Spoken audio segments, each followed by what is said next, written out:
사도행전 23장. 그때 바울이 공회를 주목하며 말하기를, 형제 여러분, 나는 이날까지 하나님 앞에 온전히 선한 양심으로 살아왔노라고 하자, 대제사장 아나니아가 바울 곁에 서 있는 사람들에게 명령하기를 그의 입을 치라고 하더라. 그때 바울이 대제사장에게 말하기를, 이 회칠한 벽이여, 하나님께서 당신을 치시리라. 당신이 율법에 따라 나를 심판하려고 앉아서 율법을 거역하여 나를 치라고 명령하느냐? 라고 하니 그 곁에 서 있던 사람들이 말하기를, 내가 하나님의 대제사장을 욕하느냐고 하더라. 그때 바울이 말하기를, 형제들이여, 나는 그가 대제사장인 줄 몰랐노라. 이는 기록되기를 내 백성의 관원을 욕하지 말라고 했음이니라고 하더라. 그러나 바울은 한편은 사두개인이요 다른 편은 바리새인인 것을 알고 공회에 외쳐 말하기를, 형제들이여, 나는 바리새인이요 바리새인의 아들이라. 죽은 자의 부활과 소망 때문에 내가 지금 신문을 받고 있도다 라고 하니라. 그가 이 말을 하자 바리새인들과 사두개인 사이에 분란이 일어나서 무리가 나뉘었으니, 이는 사두개인들은 부활도 천사도 영도 없다고 말하나 바리새인들은 다 있다고 시인함이라. 그때 큰 아우성이 일고 바리새인 편에서 서기관들이 일어나 항의하며 말하기를, 우리는 이 사람에게서 악한 것을 찾아볼 수 없도다. 그러므로 영이나 천사가 이 사람에게 말한 것이라면 우리는 하나님을 거역하여 싸우지 말자라고 하더라. 심한 불화가 일어나니 사령관은 혹시 바울이 그들에게 찢기지는 않을까 두려워하여 병사들에게 명령하기를, 내려가서 그를 무리 가운데서 강제로 붙들어 병영 안으로 데려오라고 하니라. 그날 밤 주께서 바울 곁에 서서 말씀하시기를, 바울아, 기운을 내라. 내가 예루살렘에서 나에 관한 일들을 증거한 것과 같이 로마에서도 증거해야 하느니라고 하시더라. 날이 밝자 유대인 중 몇 사람이 작당하고 저주로 맹세하여 선언하기를, 바울을 죽일 때까지는 먹지도 아니하고 마시지도 아니할 것이라고 하니, 이 음모에 가담한 자들은 40명이 넘더라. 이 사람들이 선임 제사장들과 장로들에게 와서 말하기를, 우리가 큰 저주로 맹세하였으니 바울을 죽이기 전에는 아무것도 먹지 않을 것이라. 그러므로 이제 여러분은 공회와 더불어 그에 관하여 무엇을 더 정확히 알아볼 것처럼 하고 사령관에게 알려 내일 그를 여러분께 데려오게 하면, 우리는 그가 언제라도 가까이 오기만 하면 그를 죽일 준비가 되어 있노라고 하더라. 그런데 바울의 생질이 그들의 매복에 관한 사실을 듣고 가서 병영으로 들어가 바울에게 알리니, 바울이 백부장 한 사람을 불러 말하기를, 이 젊은이를 사령관에게 데려가소서. 저가 그에게 알릴 일이 있나이다 라고 하니라. 그리하여 그 백부장이 그를 사령관에게 데리고 가서 말하기를, 죄수 바울이 나를 불러서 부탁하기를 이 젊은이가 사령관께 말할 것이 있다고 하면서 그를 데려가 달라고 하였나이다 라고 하니라. 그 사령관이 그의 손을 잡고 한쪽으로 가만히 데리고 가서 묻기를, 나에게 할 말이 무엇인가 라고 하니, 그가 말하기를, 유대인들이 결의하기로는 그들이 바울에 관하여 무엇인가 좀 더 정확히 알아볼 것처럼 해서 내일 그를 공회로 데려와 달라고 사령관님께 요청하겠다고 하더이다. 그러나 그들의 청을 들어주지 마옵소서. 그들 중에서 40명도 넘는 사람이 맹세하기를 그를 죽이기 전에는 먹지도 아니하고 마시지도 아니하겠다고 하며 그를 숨어 기다리며 지금 준비하고 당신의 약속을 고대하나이다 라고 하더라.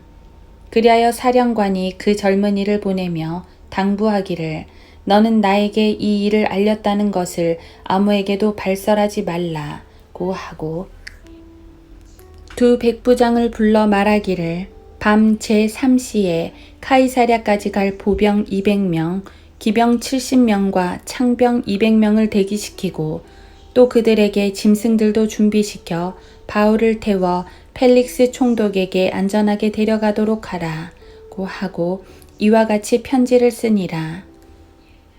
클라우디오 루시아는 펠릭스 총독 가깝게 문안들이나이다.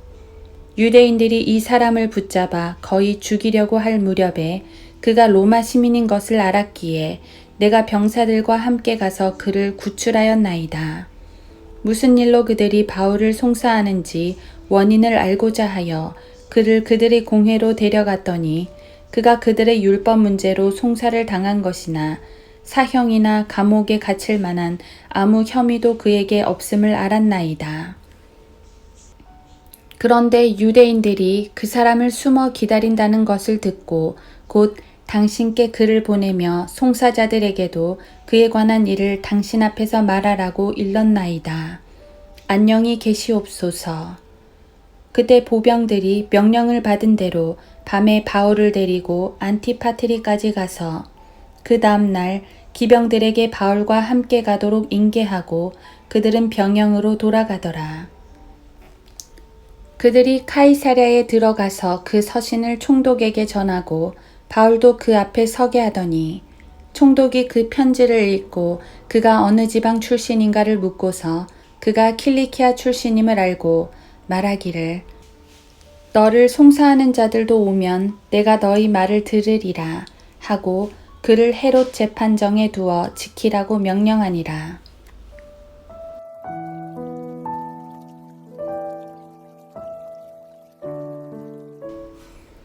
하루 한 장 사도행전 23장.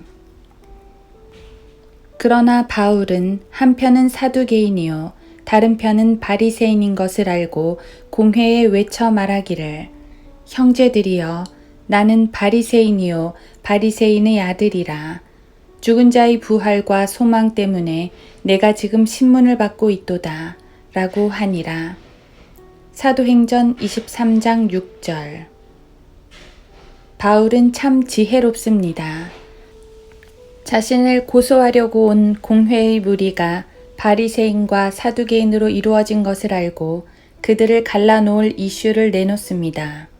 바로 부활의 교리입니다.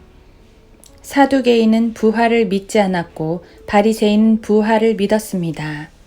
그들은 예수 그리스도를 대적하기 위해 연합을 했지만 교리적, 사회적, 정치적 모든 면에서 대립을 하는 집단입니다. 이번에도 바울을 죽이기 위해 연합을 하긴 했지만 그 연합의 끈은 언제든 끊어질 수 있었습니다. 바울은 여기서 그들의 틈을 노렸고 그의 전략은 보기 좋게 적중합니다. 이 두 집단은 서로 싸웠고 사령관은 그 재판을 해체했습니다. 바울은 자기를 죽이려는 무리들 앞에서 보호를 받았지요. 그런데 이게 이 상황의 전부일까요? 바울은 정말 그들의 위협에서 벗어나기 위한 방편으로 지략을 쓴 걸까요? 만약 그게 바울의 지혜였다면 그건 단지 처세술에 지나지 않습니다. 성경은 세상적 처세술을 지혜라고 말씀하지 않으십니다. 바울은 죽음을 각오하고 복음을 전하던 사람입니다. 예루살렘에 들어가면 결박과 고난이 있음을 이미 알고 들어간 그였습니다. 그런데 그 고난에서 벗어나기 위해 지략을 썼을까요? 저는 그렇게 생각하지 않습니다. 바울은 지금 정말로 부활을 설교하려 하던 것이었습니다.